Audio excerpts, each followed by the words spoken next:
Jenna, it's Stoeber, is that right? Stoeber, yes. Yeah. It's in your bio and everything, but even looking at you spelling it out, I was like, what if it's like Estee Lauder? Oh, I wish it were Estee Lauder. That'd be way cooler. No, it's just obnoxious. Weird. I think it's cool that the bio is pronounced Stoeber, pronounced she, her. It's pretty good. It's got some flow. Yeah. Yeah. I am a writer. I don't know,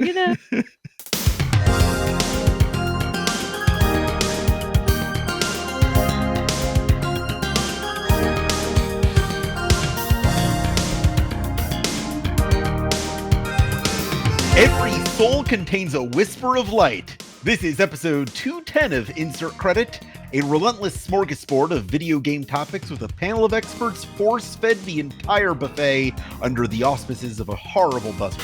I'm Alex Jaffe, and my favorite horror movie that I've ever watched between the hours of 2 and 5 a.m.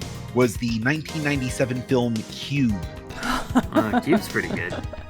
I'm Frank Cifaldi. I'm having microphone issues this week. Hi, everybody. My favorite horror film that I've watched between 2 and 5 a.m. Doesn't exist because I don't think that I've watched movies in that time frame. I played some video games in that time frame, but I don't watch a lot of horror movies, and I don't really watch stuff past 2 a.m. So, What's the spookiest game you've played in that time? Metal Gear Solid 2, I believe, got really spooky around 5 a.m. That's good. Yeah, the first time I played it. Let's be clear. Yeah. So that was good answer. Yeah, Good answer. I'm Brandon Sheffield. Spookiest horror film I've watched between the hours of 2 and 5. I have to say this is an incredibly difficult question because I've watched a lot of horror movies between the hours of 2 and 5. Brandon has the opposite problem. I have the opposite problem. I have the too many. I think I'm going to go with the movie that surprised me with being good, because that's always a fun one because, I watch all kinds of trash. I'll just turn it on and I'll keep watching it.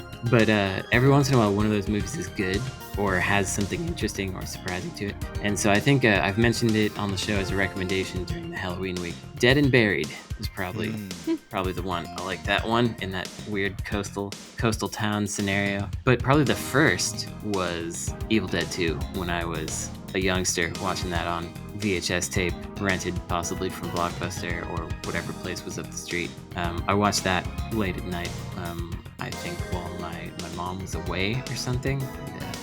Spooks the heck out of me, even though we don't have basements in California, but I was worried about the basement that we didn't have. I watched my movie with my aunt when we were both suffering from insomnia. It was a pretty chill time. Our guest this week is journalist and video producer for Polygon and inveterate Animorphs fan, Jenna Stoeber. Hi. But that was a great introduction. Thank you for acknowledging my Animorphs fandom. I think my favorite horror movie that I've seen 2 to 5, I think I'm the baby bear in the situation because I have neither too few nor too many. I knew exactly when you asked it what the answer was going to be, and it was going to be Cat People, the remake with Malcolm McDowell. The remake. Which is definitely a movie I would encourage people to watch between 2 and 5 a.m. I'm going to do it. I'm going to take you up on that. The horror hours. That sounds like an enjoyable time. I have a question about Animorphs. Yeah. Because I collect VHS tapes that I acquire at the Goodwill or whatever kind of thrift store. And at one point, I got an Animorphs tape that was like a couple of episodes or something. And it promised never before seen cut footage. And I'm just really curious, have you ever seen any cut footage of Animorphs TV? Like what is that going to be? I haven't watched it yet because I have such anticipation about this. I have only seen the footage that is readily available, which maybe expresses a boundary of my fandom for Animorphs. I think most people who are into Animorphs, as someone who grew up during that era, were book people rather than the short-lived show people. Right. Yeah, I don't think the TV show was an intro to the series for a lot of people. I could be wrong though. Maybe it was really pulling in all the Shawn Ashmore fans to the fandom. Yeah, I read like the first 10 or so, and then I skipped to the end. Well, I'm gonna have to watch it and report back. I'll let you know. Please do. Yeah, let us know all the bloopers, the Animorphs bloopers that are on there. Yeah, they morphed into the wrong animal type. All right. Our first question comes from last week's winner, Thor Jensen. K Thor asks, let's talk about storage and organization in video games. Organization. Stuff like Resident Evil inventory management. Are the panelists neat and tidy or just throwing stuff in there? What games do you wish let you keep your stuff organized? Is there a difference between your real world organization and your digital murder world organization? That's so many questions. It's a lot of them. So many questions. It's all related. Yeah.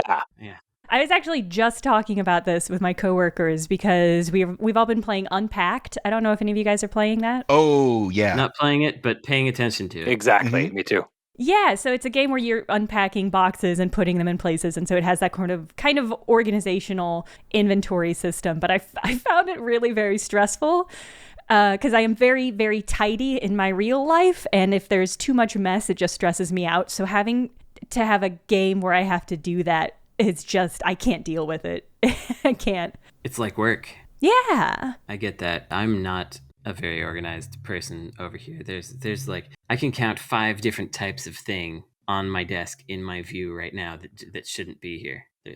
So that's where I'm coming from. But in terms of inventory management, I mean, Resident Evil 4, I really did enjoy it in that game. And then there's a Solo to Robo for the Nintendo DS, where it's not exactly inventory, but you have these whatever they call the powers that you get. You have to slot them all into a certain box, and they configure in different ways, and they kind of fit together like puzzle pieces. And it's actually pretty satisfying and enjoyable to snap these things together, because we're not just talking about like here's some Tetris blocks. It's like here's an X, and then here's like the squares that go around an X, and then you could put those two things together and make a square. Oh, that's cool. Yeah, so you got to kind of finagle them all and figure out what. It's also an interesting way that they use to gate powers, because these two powers can't work together because they don't snap into this box because they overlap. I like that one, and I tend to be pretty.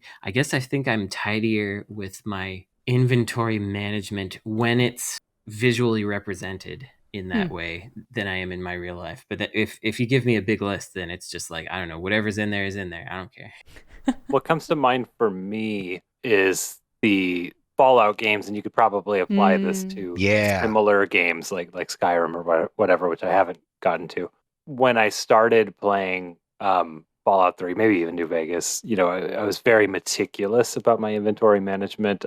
In my the house or whatever that you get, I would say like, this chest is for guns, this one is for ammo, Nice, yeah. armor. I think I did that too. I did that for a while, and then the more I played, the more I realized that I am not going to use 99% of the item types in this game. And so I no longer like hoarded them. I no longer organized them. I just kind of kept things on me that I needed, and had like a box that I threw things into that I felt might be quest items later, and just sold everything else. And I actually do think that mirrors how I handle my own inventory. I don't like to keep stuff anymore. Yeah, so when I played those Elder Scrolls games, I was first kind of overwhelmed by the fact that you could pick up absolutely everything. So I had to devise this kind of formula where like I'd only pick something up if it was worth 20 times what its weight was, and then 100 times what its weight was. And because every item in Skyrim at least tells you how much it roughly sells for and how much it weighs. So I kind of had to do that math every time I saw something. And I like that. Yeah. It's a good idea, but I was the worst with the Fallout games. I'm now remembering that you were the worst, yes. Yeah, I had that chest and stuff that I never took anything out of, but I would like over encumber myself and be walking incredibly slow just so I could get all this junk that I was never going to use back to my place, so I could put it in this box that I was never going to look at except to put stuff in. Man, it's not entirely dissimilar from how my life is. I mean, you are over encumbered with video games. I am. I just moved, and I looked to my left, and I got boxes stacked like 5-6 high. Moving will really make you take stock of the things that you have, and it gets you into like a do I need any of this kind of a zone. Well, I did that 2 years ago without moving, and now I am moving, and it rules. Yeah. It's so easy. I had the same experience with Fallout, except that much like in real life, I would always keep alcohol with me because alcohol made you stronger, and you could just drink, and then your strength would go up, and you wouldn't be encumbered anymore, and you could fast travel back to your house. I didn't realize that. Oh yeah, that was always my strategy. I was a fool. I wasn't hoarding things. I would always sell things in Fallout, so I buy Travel more bullets drunk. mostly. That is a strategy I ended up evolving to both in the game and in real life. Yeah, There you that's go. my parents' strategy for flying. Yeah. All right. Next question. What is the most incorrect prediction about the future of video games that you've ever heard? And what is the most incorrect prediction about the future of video games that you've ever made? I have mine immediately. Yeah, Ooh. You want me to go first? Okay. Go Yes, for it. please. Yeah. The most incorrect one I've ever heard that I very much disagreed with at the time was that the Wii would be a failure. Okay. Hmm. It just seemed very clear to me that, like, yeah, this is going to work. I saw the Wii Sports thing happening pretty quickly. I will give myself a lot of credit for that. The wrongest that I've ever been is that I thought the PS4 and the Xbox One, I thought neither would succeed. I thought at that Yeah, you time, thought they were the last consoles, basically. I thought they were the Yeah, I last remember that. consoles. Huh. I really did. I was like, no, this is like people are just on their phones and their computers and stuff. And, Yeah, and it I just- believe you said that on this show. I probably did. Yeah, and I will own up to that. I was very wrong, and I still don't get it. So You should have been right. I feel like I'm ahead of the curve for this question because I made a video for Polygon that is on our YouTube channel about looking back at predictions from, I think it was 2009. Yeah. You might be surprised to learn that's probably not a coincidence. Alex Jaffe is a pretty good host. Well, I'm ahead of the curve because I've rewatched that video recently as I was scrambling through some of my old videos. And I think I'm trying to remember what the most funny, wrongest one was. And it might have been the Peter Molyneux came out with this really weird, like, VR product. Do you guys remember what I'm talking about? I Are you can't talking remember about the name of cube it. or not? No, not the cube. Although, God, the cube. Are we talking about Project Milo? I'm talking about Project Milo. Yeah, Milo. Yeah. Ah, Fucking Milo. our old friend Project Milo. We love that one. a very frequent subject on this podcast. Yeah, somehow. Yeah. I mean, it's incredible. I mean, if you don't know, I mean, if you listen to the show, you guys probably know, but it was this like interactive AI boy that you were supposed to. You be dad. And the footage of it, which you can find online, is just deranged. Yes. And Peter Molyneux was so excited, but he was also so wrong, which is pretty par for the course. Well, and I think it might have been Matthew Kumar on the show that made the prediction about that game that, like, oh, he's going to get cancer or something. Yeah, And then we yeah. found out later that, yeah, he becomes blind as the game progresses. Yeah, he got really close. So, Yeah. Oh so my God. give Kumar some credit there for his fairly accurate prediction of what Milo would have been. I was going to go with a Molyneux one as well because he keeps predicting that he's going to make me cry and he hasn't done it yet. Not yet. Oh. No. But Steel yeah. Ducks Brandon has never cried at a video game. That's right. I've cried at plenty of stuff. Just I don't know. Video games don't seem to have. Wait, no, that's not true. I cried while writing the ending of Indivisible, but I think that might have been because I was sleep deprived and I was very emotional about actually finishing this thing. But I was also, I don't know, I was into it. Made some other people cry. But what's the most incorrect prediction that I've made? That's an excellent question, and I know there's got to be some out there. I'm sure I've said some things like you know, they're gonna stop making these Smash Bros. Games eventually or something like that. Never. Wishful thinking on my part. This Kingdom Hearts clearly won't succeed because it's even more impenetrable and impossible to understand than the last. And No, they love that. They love that. That's a selling point. They Yeah. don't want to understand. On the back of the box, it says, even more impenetrable than the last. No, there's just a little bug on the cover that says no penetration.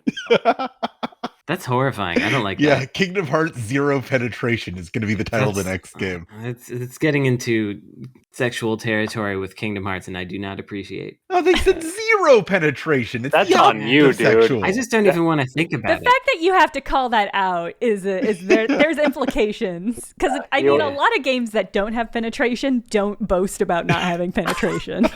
It's true. We got to get Ash on here and ask her about the what do you call it? The fan.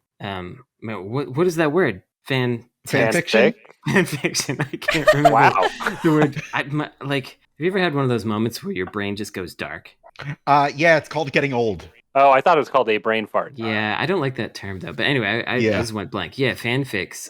There's got to be some. There's something very specific with that we're gonna have to get with her. We're gonna have to figure out how much penetration there really. Oh, I hate it. I don't know. I'm sure I've been wrong about some stuff. I bet that fans of the show will let me know what I've been wrong. I'm sure they will.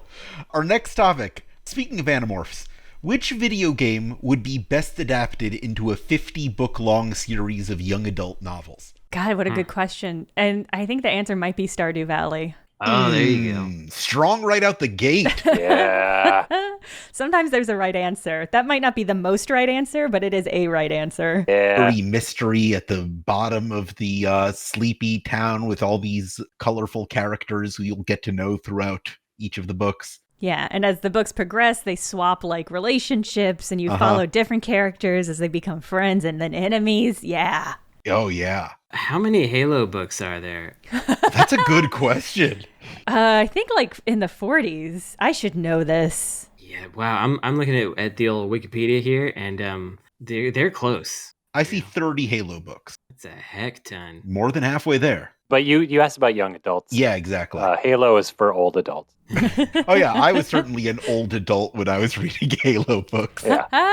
Big time, big boys. Doesn't Neverwinter Nights have a bunch of stuff going on? Oh, wait, World of Warcraft. Ooh. Or, wait, no. It's got to be League of Legends at this point, right? Because there's so many characters. There's, like, you can write a novel per hero, and fans would love it. They would eat it up. Like, there's people that love the lore. I feel like that property is like tailor-made for it because there's such an emphasis on character and lore, and young adults certainly enjoy to play it. The fans being into the lore thing just makes me think Mortal Kombat, actually. That's certainly very young adult. Yeah, because there's edgy blood in it. And I guess, Jaffe, help me out here. What's the DC thing? The DC Mortal Kombat. Mortal Kombat versus DC Universe, Injustice, Gods Among Us. Yeah, like that's like a million books of lore, isn't it? It literally is. There's That's like, cheating, I don't know, not literally a million, but there's a ton of comics based in the Injustice universe, sure. Yeah, it seems like it just keeps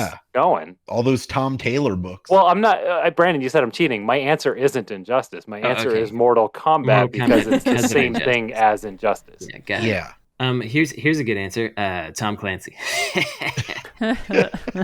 I checked, and there are also exactly 30 Warcraft books. Is that just like the ceiling? Oh. Huh. There's a law. Yeah. There's got to be some kind of like secret war out there between the World of Warcraft and Halo fandom, and they're all waiting to see who's got the most books. I know there are a bunch of Gears of War books by Karen Travis, who turned out to be like a secret Republican, which shouldn't be surprising, actually, considering the Gears of War content. Yeah. I suppose not. Uncharted, you could probably do a bunch of stuff. There's a lot of places that aren't charted. Well, that's not really true, but you could imagine some. They're all travel guides by like Lonely Planet, but it's Uncharted. That would be an incredible crossover. Yeah, you can pick up the latest Uncharted at the hotel when you check in. I would just love to go to Barnes & Noble and go to the travel section and have to be like, God, but there's so many different travel guides. How do I know which one is? Do I want Frommer's? Do I want, Nathan Drake? Yeah. Okay, yeah. Nolan North does the audiobook. Sure. There's only 6 Tomb Raider books, it looks like. Oh, that's surprising. Oh, yeah. I bet there's a lot of comic books, right? Yeah, there's a fair amount of comic, but I bet you could get a lot of young adult mileage out of like young Lara Croft, like her becoming an adventurer, becoming a woman. That could be cool. her relationship with her weird estranged dad. Yeah. Thing. You could milk a ton out of that. Maybe I will. Maybe you should. Yeah. Listen, you wrote Indivisible. You could write the young Lara Croft story. Yeah, I'm gonna cry at the end. If experience has taught us anything. All right. Which dormant video game series with 3 or more entries ended on the highest note? Ooh. Ooh. Oh, God.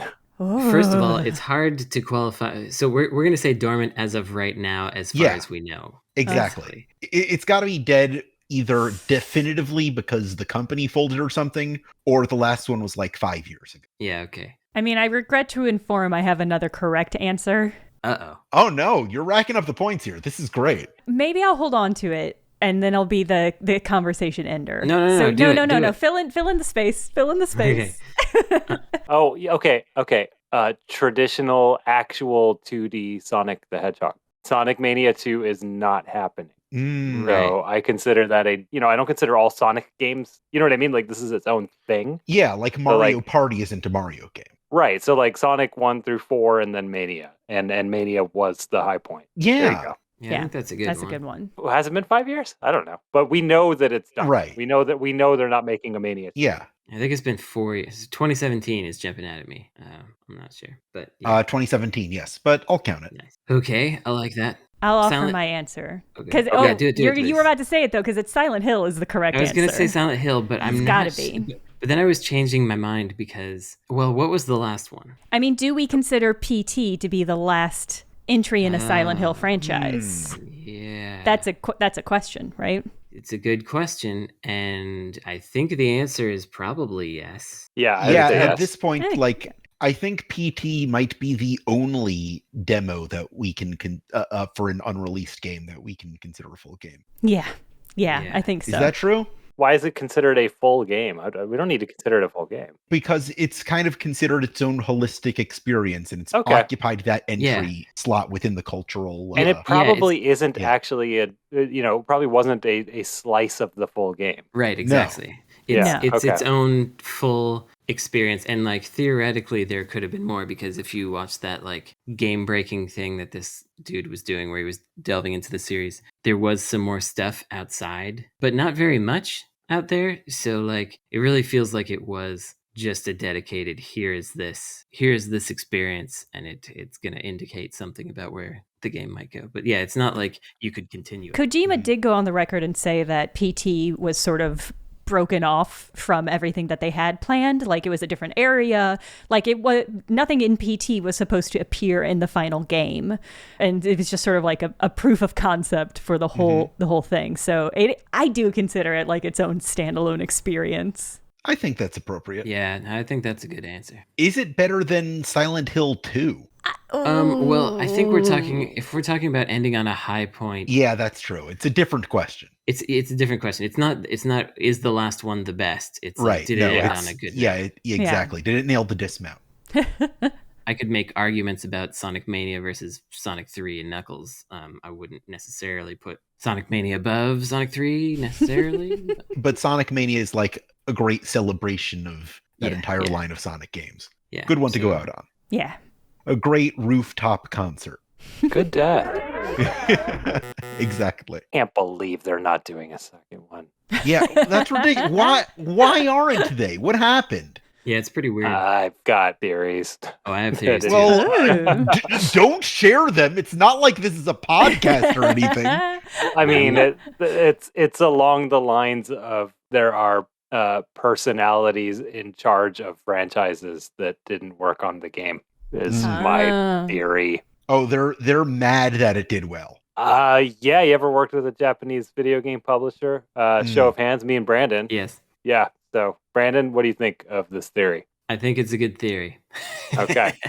I'm not going to say too much. It was supposed to be like, oh, you think you know what you're doing? You make the game yourself. And they did, and everyone loved it. And they're like, huh, well, nevertheless. That is kind of my theory, except that they probably sabotaged the franchise to save their own face in their own weird way, is my guess. Yeah. Unfortunately, that seems to be the case. But at least we have Sonic Mania. At least we got one miracle thing out of it. End of the topic on a high note. Yeah. Panzer Dragoon used to be an answer, but then they decided to do that remake, and so it's no longer true. No. Remake count as a new game? Oh, I guess it's not a new game, so like Yeah, we could count it right at the buzzer here. Pan's Dragon Saga. Viral Twitter account Can You Pet the Dog provided many games with an opportunity for easy publicity by including a simple dog petting mechanic in their game. Yes. What Twitter account chronicling a particular video game feature would you start to influence that feature appearing in more games going forward? Oh, this is a great question. Man, this is a good question. Ooh. I was expecting that to lead to you having the answer. It's a good question because it makes me want to sit and think real hard about it quietly, which is not ideal for a podcast. But I do know, so the Tristan Cooper who runs the Can You Pet the Dog also has a second Twitter account. I don't remember what it's exactly called, but the premise is there a cave behind the waterfall? Mm-hmm. And that's one of my favorite tropes. And anytime I see a waterfall in a game, I do walk over and see if there's a little hidey hole. And if there isn't, I'm furious. You gotta. It's gotta be there. Right? What's the point of a waterfall if there's not a fun secret cave behind it? Totally. I'm on board with you 100% regarding that. I've not played any of the Souls games or Bloodborne or whatever. And it's not like I'm intentionally doing that. I just haven't gotten to it. But I saw something this morning that made me interested for the first time. It was a little clip of Elden Ring. And it was that while riding on a horse, your horse can double jump. Oh. And that is like, I think I need to play this game now. I can't explain that, but it's like, oh my God, that horse I just double jumped as a horse over some flame. Like that rules. Brandon hates double jumps. So. Oh, really? Yeah. Yeah. I think they're great. I love double jumps. But it's not that I think any other game will qualify, but it's kind of like Can You Pet the Dog in that games will follow, right? Like if there's a million tweets that are just like, no, you can't double jump on your mount, in this game. So I want to start one so that we can start double jumping on mounts. Yeah. In the future. That's a really good one. You're making me think about all horse-based ones, and I feel like can you customize the horse? Ooh. Might be a that's good. One. Yeah. Yeah. Oh, and then just every tweet is like a grid of 4 photos of 4 beautiful horses. Yeah. Right. Yeah. Like on the same screen. Oh, that'd get you a few thousand followers right off the bat. Oh, okay, yeah. I've got 2 just things I like. One is, can you run on rooftops? Good. Ooh, that's a good and one. I love doing that, and you get a bunch of good GIFs out of that. And then another one is, can you watch the sunset? And you have to be able to stand still, watch a nice sunset, and have nothing bad happen to you for a little while. Yeah. Every video is like a 12-minute clip of you standing there and seeing if anything happens. I love it. Very good. Can you make your character look ridiculous if you twist the analog stick around really fast? Oh yeah, nice. Doing a pirouette in that whichever Pokemon that was. I think it was Pokemon Let's Go. Yeah. And I guess they did it forever after that. Or like we rate pirouettes, and it's like this one's a 7 out of 10. Oh yeah. All right. Yeah. Yeah, we could do that. We could do that. Maybe we should do that. No. Oh. It's a waste of our time. This is our thought experiment area where we get to come up with good ideas and then not do them. Here's my final answer, because it's gonna ensure that a lot of people make this happen for me. The question is, can you play it on the Dreamcast? And it's just gonna revitalize the Dreamcast software industry. Able to play for all those these who games came in late, Brandon has been on this crusade since we started the show again of like launching games on dead consoles. Get the Dreamcast back. It's going somewhere. Eventually, this plot line will pay off, but I'm not sure where it's going. There's now the Sega Genesis development kit that is allowing people to make Genesis games very easily. I'm not saying that it's me that did it, because it isn't, but it's not, what it might not be a total coincidence. No, it is a total coincidence. But what if it weren't? That'd be fun for me. It is getting easier to make new games for old consoles, specifically Sega consoles, because for some reason people seem to be going nuts. Actually, now that I think of it, it's not that odd. It's because Sega has allowed hacks and whatever on its own consoles, and Dreamcast basically became a open platform after it went away. And so it's probably because Sega won't persecute people for doing it, and Nintendo sometimes will. Apparently some of the hacks Sega will allow are its own directors. Nice. Yeah. We'll be right back after a quick break.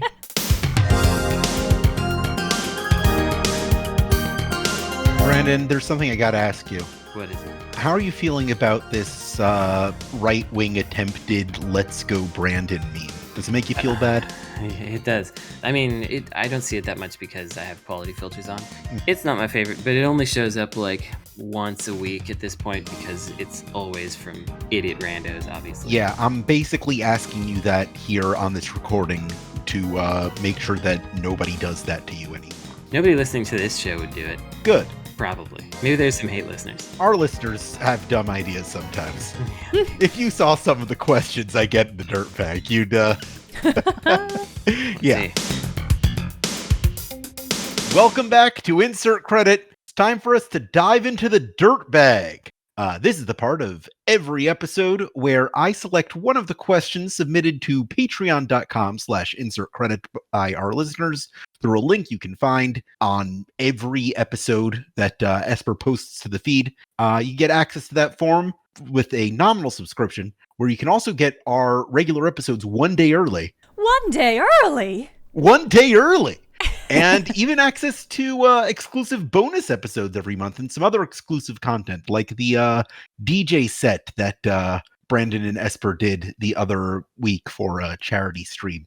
That's all up there. Some cool footage circa 2003 Japan under some great tunes. Good chill time. Anyway, this week's question comes from MVB, who asks, what are good games made from reused assets? Ooh, that's a good one. That is a I good like one. that. Ooh. Yeah, I got one right away. I don't remember the name of it, though. It is the mobile Rayman runner, the one that the Mario Android game ripped off. Yeah. The one where Rayman Auto runs to the right. That's all assets. It's Origins, right? From Origins, yeah. And I actually think the mobile game's a better game. I played the heck out of it. So, Yeah, I remember you really likes that one. yeah. Yeah, that's a good one. A game that I've mentioned many times on this show about 5 years ago, Princess Pajama. Princess Pajama? Princess Pajama is a free-to-play, no longer existing mobile game that was made entirely out of the assets of the scrapped DS game that company was going to make, and they wound up having to switch it over to free-to-play mobile thing, and it became a different game. But I liked it, so that's one.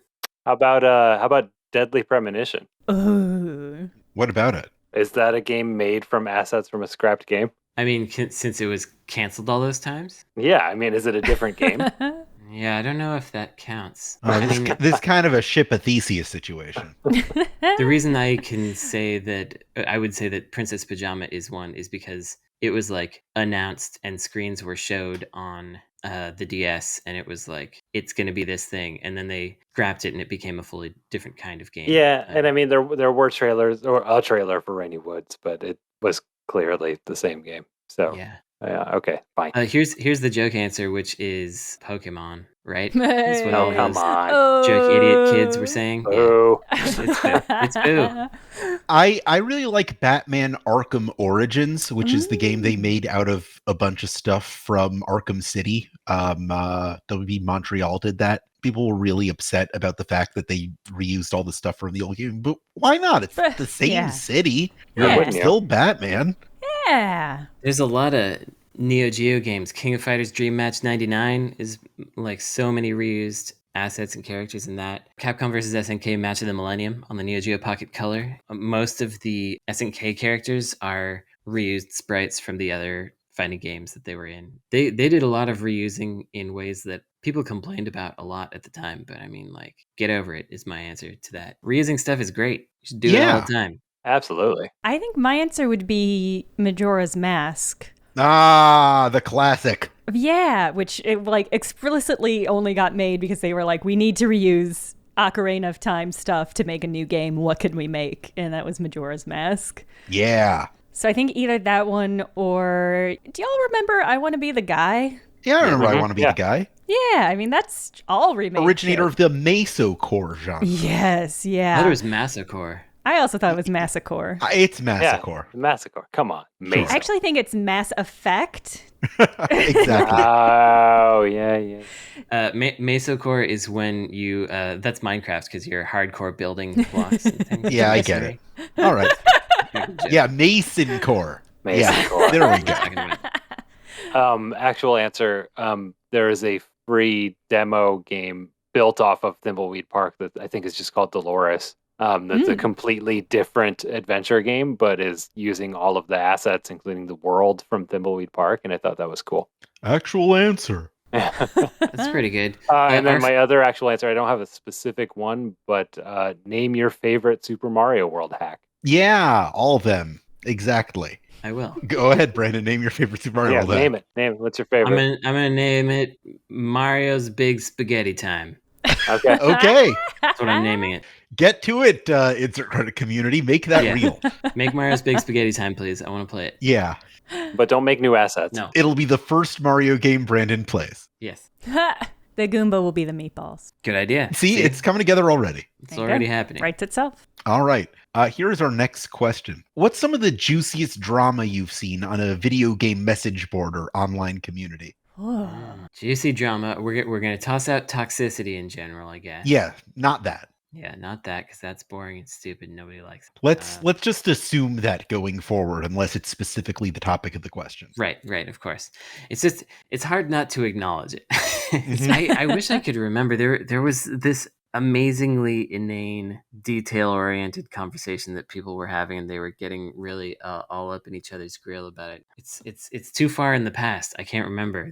I feel like all the good forum drama is in the early 2000s and it does not exist. It's just been drowned out by just shared social media, the fact that everyone's in the same place. I mean, I think there's probably like dumpster trucks full of juice that came from people dating each other on these forums. Yeah.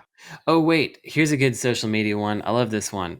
There's a person whose name I don't remember who worked on Doom and is always tweeting things about how this or that happened and is always getting replied to or quote tweeted by John Romero, who has a photographic memory, who is like, this is wrong. This is what actually happened. And it's just like every time, inevitably, this person who worked on Doom is like, this is what we did at this time. And John Romero is like, no, because of this and this and this, you were wrong. Just a consistent parade of owning. Yes, it's hilarious. I don't know which one of them is more tired of it, but they have to keep doing it, apparently. Right. Yeah, whoever gives up first loses. Yes. Well, that's the one I got. Anybody got anything else? I really don't. I'm like struggling to remember any fun, juicy goss. I feel like gossip for me is like the juice of an orange. You suck it dry and you throw away the rind and you move on with your life. Yeah, I don't remember every peach I've eaten. Oh, well, that was beautiful, what you just said. Thank you. Excuse me, princess. That's one. That's Princess Peach is a peach. There you go. I don't know how I got to there with that one. Sorry. It worked, though. It was good. You should have just committed to it. Okay, yeah, I shouldn't. Do you want to do another take where you just commit to it? Yeah, let's do another. I don't remember every peach I've eaten. Well, excuse me, princess. There we go. Esper, keep all of that in. I got even more confused the second time I did it. You didn't say Princess Peach. Oh, you're right. I didn't say Princess Peach. That's the problem. Jesus Lord. All right. This is a juicy disaster. Right here. We got it. I don't know how juicy it is, but there's always tier discussions, like fighting game rankings. Yeah. Like whatever character that's currently beating you and you aren't good at defeating, that character is S tier. And whatever character you're currently using is somewhere near the bottom or the middle because you're always at a disadvantage and it's not your fault. And there have been some really good dramas about that. I can't remember any specifically, but those are always fun to watch play out when someone is just like, you've got cheat hacks on because you beat me. Yeah. I remember around the time of like Super Smash Brothers Brawl, there were characters who were just banned from tournaments and people got really upset about that because like they're in the game. Why can't you use them? God, did you see this Smash Brothers thing that went around? And this is almost it's not exactly juicy gossip, but it's kind of it's a juicy own, that's for sure. Where someone was playing Minecraft, Steve, and knocks the other character out. It's one of the animes, I think. Knocks them off the playing field, and then places a bomb where they're gonna have to come back up, and then has time to build the letter F out of blocks and then come back and they're automatically killed because of the bomb that they set there. And it was just like, whoever tweeted it was like, if this happened to me, I would just quit playing video games forever. Oh man. Do we not remember being on message boards at all? You know, I wish Christian Nutt were here. Yeah. A friend of the show, Christian Nutt, he remembers so many of these old, minute, weird little dramas. Well, then maybe I'll ask this again when we have him back on the show. Yeah, he can't come on the show, but if he could come on the show, it would be great. You know, maybe I can ask him for some juicy stories. I'll put him in Let's the not Patreon. be pessimistic. Maybe he'll be fired, and then we can get him on the show. Yeah, that could be good. Yeah, that would be great for us. It'd be good for All us. right. What songs not specifically written for video games do you most closely associate with video games? Mad World, obviously. Of course, Mad World. All around me are familiar faces. Yeah. God, that's a great question. What I don't have one in particular, but like there was one year at E3, I think it was 2018, where every game trailer had a trailer core version with like a woman and playing an acoustic guitar, and it was some cover of some pop song. They're still doing and it. I just remember it. They are to a certain extent, but this year it was just like every single one. It's like and 2006, 2007, somewhere in there, I feel. No, this was recently. This was like recently. 2018, maybe 2019. I think it was 2018.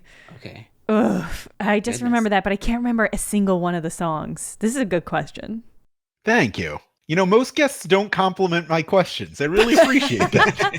They're thoughtful. I like them. Thank you. What is the Lilith Fair of video games? Was that it? It might have been it. Interesting. I didn't remember Jeffy. hearing any Katie Lang, but maybe. Jeffy, can I get the exact wording of the question again? All right. The exact wording of the question. What songs not specifically written for video games do you most closely associate with video games? I mean, The Offspring, yeah. Yeah, that's a good one. The one that I have is similar to that in that it was written and then used in a video game, but which is just the traditional song "Green Sleeves" is just the King's Quest theme song to me. If anyone played the old King's Quest games, that's just what your PC speaker just launches into you. There's no other context for me. Green Sleeves is the King's Quest theme song. I don't think I would make that connection, but I guess that's in your world. Green Sleeves that's what it's all about. I mean, I think of like, even though it's the wrong country, I think of stuff like Braveheart when I hear Green Sleeves. Matthew Kumar would murder me if he heard that. Oh, yeah, he would. He doesn't like Scotland and Ireland getting confused. I don't think anyone from Scotland likes Scotland and Ireland getting. Probably the Irish don't like it Yeah, much that's either. fair. Yeah. The Irish have their own problem. I'm definitely one of those people. I know this is a controversial opinion. I love it. I just got to air it out here on this podcast. Go for it. I love the Fallout music. Yeah, I like the Fallout music. Sure. Okay, good. I mean, I love all of it. I love Johnny Guitar, Sure. which is arguably one of the most hated songs from Fallout 3. I love them all. That reminds me of the old "Set the World on Fire" Bioshock. Yes, yeah. No, Set the World no, on that Fire was is also Fallout. Fallout. Yeah, No. that Oh, was it was also Fallout. Fallout. Oh, okay. Yeah, but yeah, Bioshock had its own ink spot Bioshock had songs. didn't they do what was it, Beyond the Sea? Yeah, that was their intro. Ah, yeah, that makes more sense. Another great cut. Yeah. Yeah. Everything I know about metal comes from Brutal Legend. Mm. Not true of me, but I Not believe true it. of you. So has anyone tried to just listen to like the Inkspot's catalog besides me? Oh, no, I yeah, love and it. every song falls into that same format. Like, Oh, honey, yeah. Yeah. you know when I say I love you, that I'll always be true. And then it goes, and I say I love you, I'll always be true. Yeah, a guy sings it, and then the guy comes And then like, the guy says it. talks it. Yeah, but he I but he love says it. it in a slightly different way, and then the Yeah. singing comes back. It's Yeah. a And good it's bit. every one of their songs is that exact same format. It's amazing. Yeah. And they all start with doom, doom, doom. do, do, do, do, do, do. Because they're cowboys.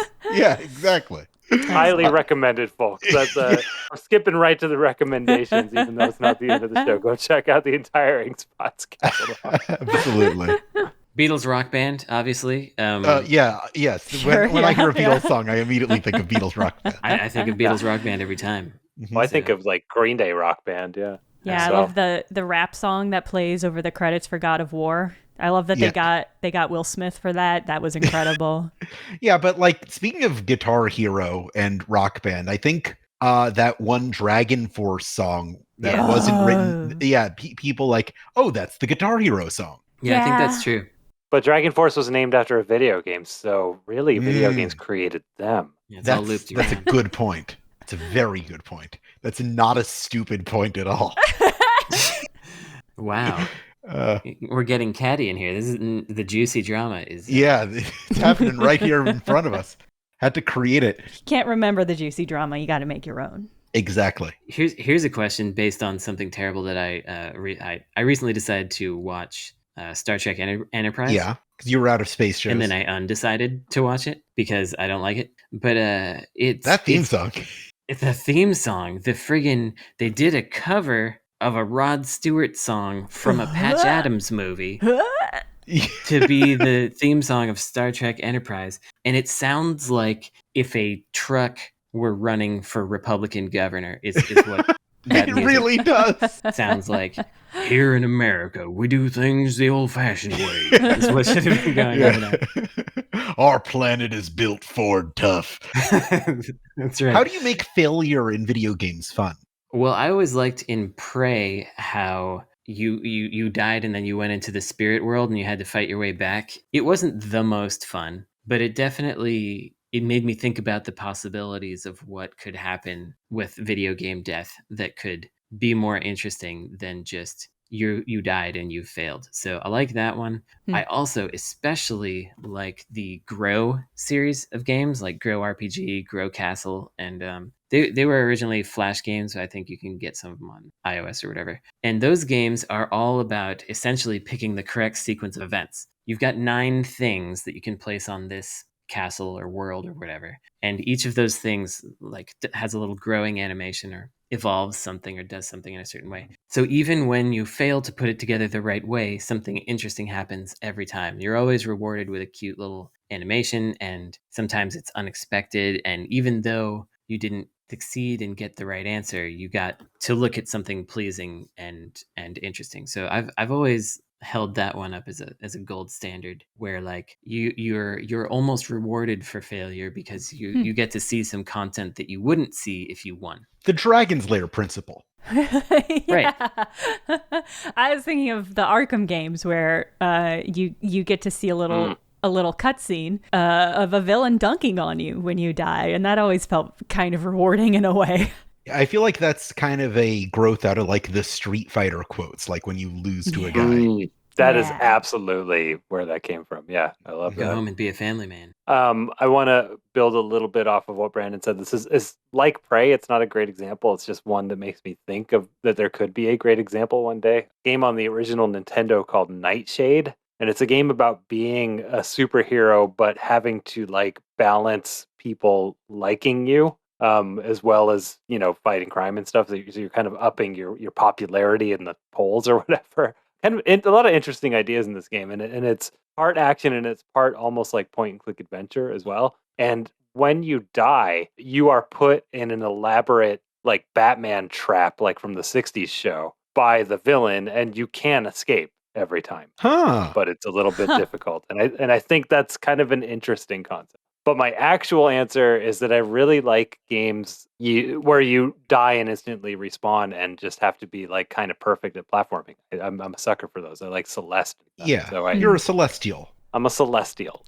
So I like playing as that girl Celeste in Celeste. Yep. On the Mountain Celeste. Yeah.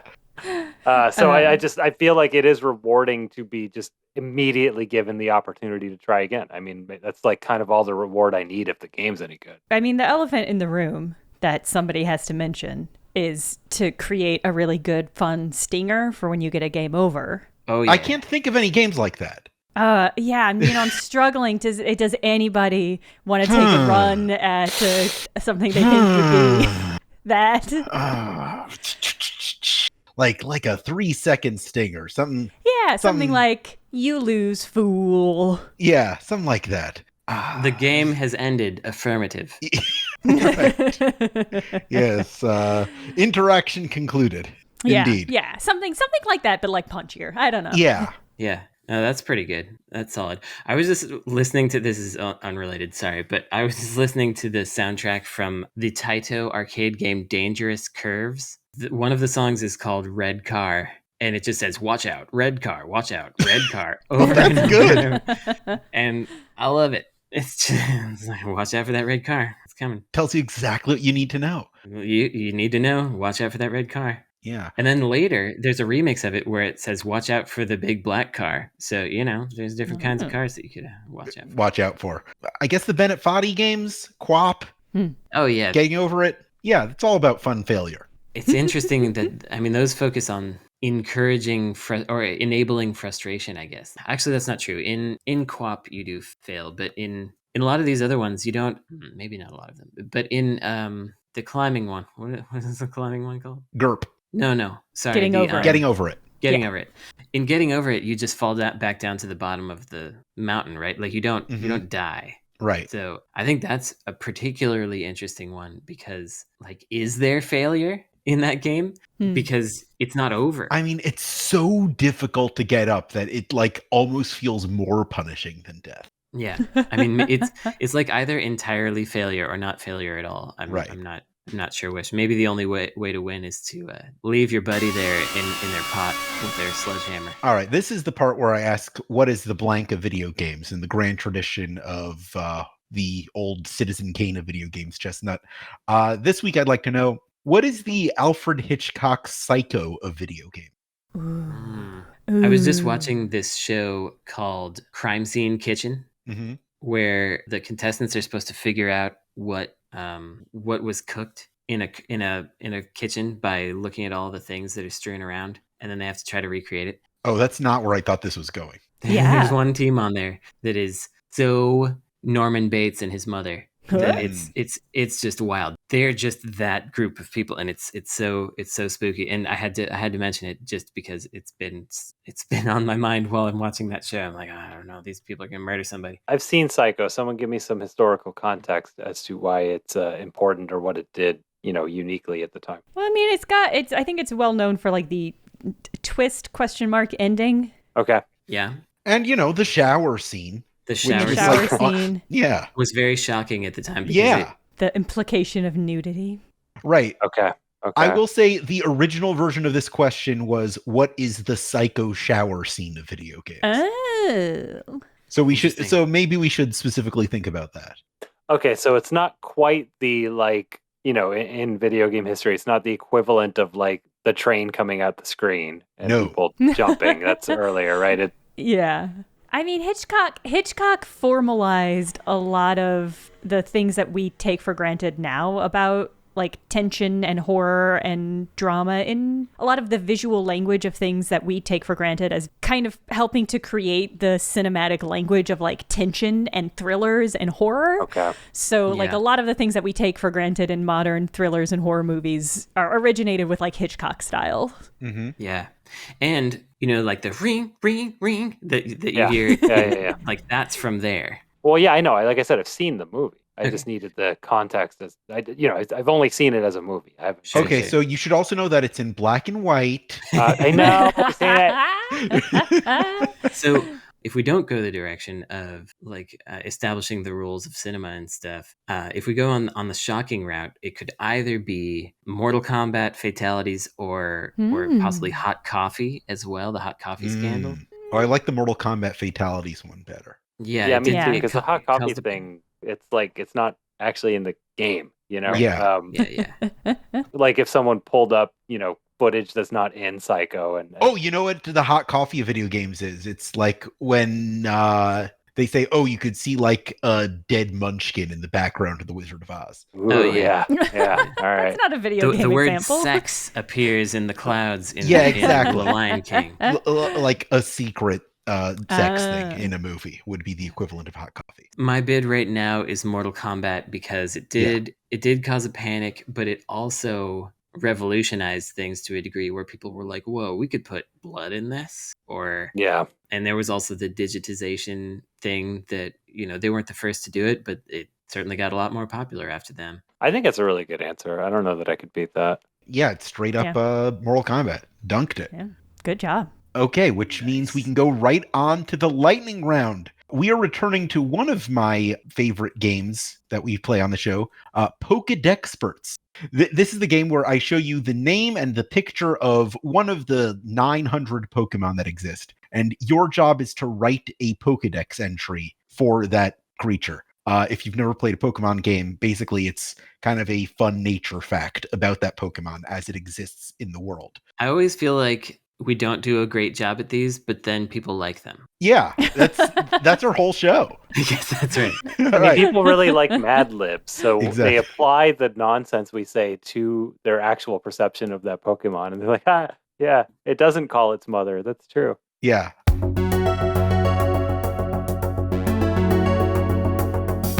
Your first Pokemon is Rillaboom. Rillaboom, deciding whether to wear puka shells today.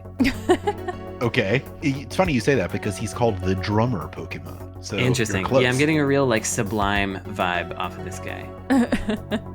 I think the Rillabooms groom each other's foliage. That's good. That's Frank? good. Well, we all have to come up with one? I thought. Yes, you do. Oh, man, I don't want to. We don't have this. to all come up with one. Yeah, That's come a- on. That's All a right. new Two one. of you have to come up with one, and Frank can go to sleep. He can take a nap. Hippodon. Ooh, Hippodon. Hippodon. Leader of the hippopotamus crime family.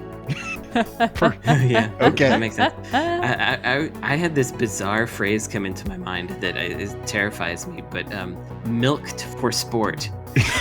Oh, God.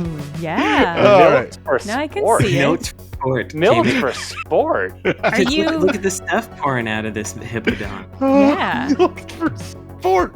Ditto. Ditto. I love Ditto. Perfect Pokemon. Everybody loves Ditto. Yeah. Oh, you're showing us the I forgot. Ditto. Ditto is your best friend. Yeah, that's just it. Yeah. Ditto's Yeah. your best friend. Ditto knows when you're sad and helps you. Yeah. Don't get him into your bloodstream. Lapras. That sly come hither stare. Yeah, I was gonna say Lapras just left the room with your partner. Lapras has really bad acne on their back. That's pretty good. Oh, Lapras has back knee. Mimikyu. Mimikyu is my favorite Pokemon. Mimikyu is just Ditto wearing a robe. Mimikyu is the Brandon Sheffield of Pokemon. That's right. Mimikyu gets hit once and it doesn't take damage. I mean, you can't beat that. The rules. Tyranitar. Ugh. Tyranitar can't scratch its back. That's good. This is such an ugly Pokemon. It's hard for me to deal with it. Yeah. Is that your answer? The top is removable, but no one knows what's inside. Oh, that's good. Yeah, it's like- That's what a Pokedex entry is supposed to sound like. Yeah. Nice. All right. Porygon 2. Is this a sequel to the original Porygon? It Yes. sure is. Okay. It is. Porygon is a wind-up toy. Squeaks like a balloon if you rub it. That's very good. Yeah, that's good. Cinderace. Soccer hooligan. Yeah. Cinderace once spent the night in the drunk tank because it threw a trash can into the street. Yeah. Yeah. That's Cinderace, all right. Cinderace can't go anywhere without marching. That's the other thing I'm getting off this. It's marching. That's a kick. Zapdos. Zapdos is the second of the legendary birds. I mean, that's just accurate. Yeah, I nailed it. Zapdos, the pain maker. A friend of mine in elementary school caught a Zapdos and named it Douglas, and I thought that was the funniest thing I'd ever seen. Oh, Zap Douglas. Yeah. Yeah. Last night at the beach, we met a dog named Kevin. That's pretty good. Wow. Pretty good. Speaking of dogs, your last Pokemon is Zacian, a wolf with a sword in its mouth. Zacian cannot speak and attack at the same time. Oh. Zacian has a pile of swords in its apartment that it really needs to organize, but it just hasn't gotten around to buying stands and shit for it. Oh, Yeah, you brought I us like it. full circle back to the first Wow. question. Zacian is the main character in its universe. It's actually pronounced Zacian. Okay. That's not true. Zacian coming soon to Smash Bros. Is what it looks like to me. Oh, yeah. Gonna be the next one for sure. Yeah, that's our lightning round. And Jenna, you're our winner. Congratulations. Woo! Yeah, break. I'm going to get into your DMs at some point this week to remind you have to write a question. Yeah. All right. I'm going to think of a good one, maybe. Okay. We'll take a bad one. This is the point where we drop off our recommendations for our listeners to engage with between this episode and the next. Ink spots, baby. Ink spots. Baby, when I drop off a recommendation for the ink spots. When I drop a recommendation. Honey child, you know you gotta listen to the ink spots. When I recommend. Yeah. I feel like they keep that high voice guy in a little box. He always sounds so narrow. Yeah. A little box full of helium. Exactly. Well, I gotta recommend Inscription, which I just finished playing on stream, and it was incredible. It was so good. A rare video game recommendation. I had one last week. Come on. What was good about it? I don't even know what it is. It's called Inscription by basically a one-man studio. We love those. Yeah, and it's incredible.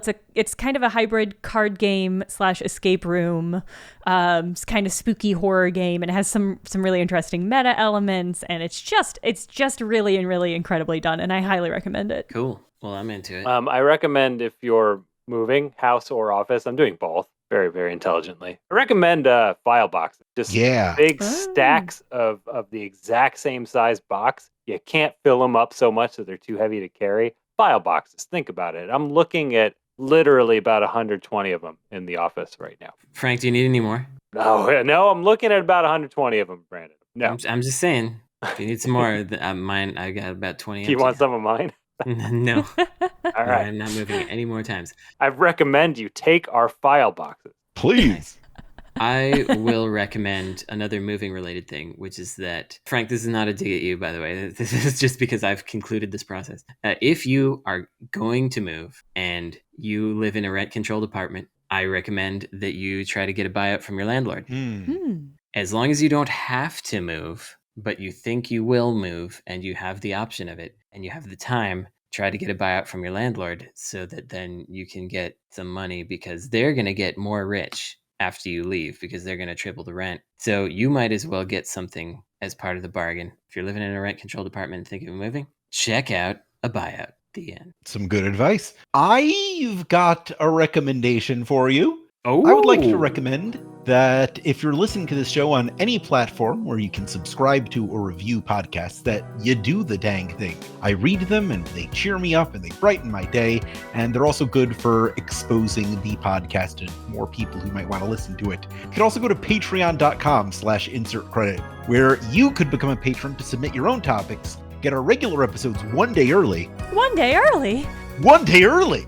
And even access monthly bonus episodes and other exclusive content. You could also join us on forums.insertcredit.com, where a lot of interesting, no-drama discussions are happening right now. And follow us on Twitter for our own personal updates and projects. The show is at Insert Credit. I'm at Alex Jaffe. Frank is at Frank Cifaldi. Brandon is at Necrosofty. And Jenna is at The Jenna. This show is edited by Esper Quinn, with music by Kurt Feldman. Once more, I'm Alex Jaffe. I'm Frank Cifaldi. I'm Brandon Sheffield. And I'm Jenna Stoeber. And you have now completed the episode. Congratulations.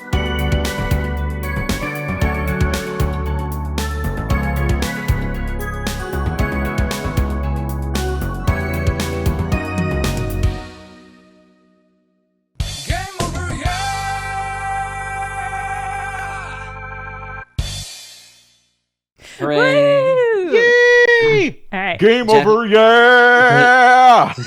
The way that you said your outro this time made me remember this joke that I was pretty sure I probably wasn't the first person to come up with it, but it was still funny to me when it entered my brain. I'm not sure if I made it up, but I feel like I made it up, and other people also made it up. Anyway, here's the joke. What do you call a YouTuber werewolf? Like and subscribe. Yeah, exactly. I'll like and subscribe. Yeah, I think I've made that joke on this show. It's possible. Well, Well, we'll have to go to the tapes on that one. we'll have to go to the tapes. Esper, why don't you go ahead and quickly listen to all 210 episodes of the show and find out who said it first. Yeah. but listen to them on tape. Yeah, on tape. On tape. Yeah. You gotta.